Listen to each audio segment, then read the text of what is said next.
Good evening, YouTube. Welcome back to my channel. So much goes on in here that I can't keep you guys updated on everything. It's really hard, but tonight I brought down my big truncata for you guys. So this one people will have seen in videos for, well, forever basically. This is one of my truncatas I struggled with for so many years. But it's coming along nicely now. Look at the size of that picture on there. So really nice, really good size. I struggle with this guy because it is a lowland plant and it was sold to me as a highland plant, and B, I struggle with it because it's mediocre sort of color at best. This is a Malaysian Tropicals clone, and it does get a red peristome, but it's a very white body and sort of a brick red peristome to it. So it's nothing too spectacular, but it has sentimental value to me. And I have finally got this sucker taken off. So look at the size of it now. It's just crazy. So you may remember me struggling with this guy in previous years. And I grew up cool for years and years. And then, yeah, now I have been growing it warm for quite a few years. And it's really loving it. But this is by far the biggest picture it has ever thrown off. Really nice looking. The thing with truncatas is they don't vine very much, so it's just kind of turning into a big bush, which is cool. From side to side, I mean, look at the new leaf coming off there too. This guy is going to be 30 inches across anyways by the time we get these two new leaves on, this one and the other one.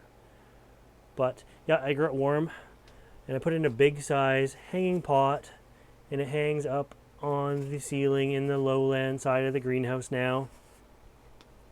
I throw Osmocote pellets into the old pitchers, and then it does get the occasional spray of Max C as well. So between everything, it is just dialed right in and sort of taken off now. So, but normally it kind of throws off smaller pitches. Like this was the last one it threw off. So there's your full colored up pitcher. Doesn't look too spectacular, but just, I guess, sheer size of this plant is what is the most spectacular about it. And the fact that it's not like 12 feet tall by now. My Sibuensis I got about the same time as this plant, and I grow it on the cool side of the greenhouse, and my Sibuensis is about 15 feet tall with many like 5 and 6 foot basil shoots. But anyways, yeah, things are going well with him. He's getting lots of nutrients, and I think these pitchers last forever like this. I've sort of come to the conclusion that when a pitcher half dies like this, it's because it's got enough nutrients down here and it's kind of turned itself off. If you've ever seen these things in the wild or have you got these wet, the peristome becomes incredibly slippery when wet, and it allows insects to get trapped in here very easily. They just slide right down the peristome and in. And I think this is sort of a turning off mechanism. So once the top half has died, this is no longer slippery anymore, and insects don't get trapped, but it retains and maintains the nutrients that are in each of these pitchers down here. So I tend to not cut them off, because I honestly just keep putting the odd Osmocote pellet in here every once in a while anyways, and they just keep taking it. So I'm sure each one of these has, one or so every few months is probably, some of them I bet you have 2 or 3 or 4 pellets in. The oldest pellets, of course, are not working anymore. I just try to put 1 or so in at a time. But, yeah.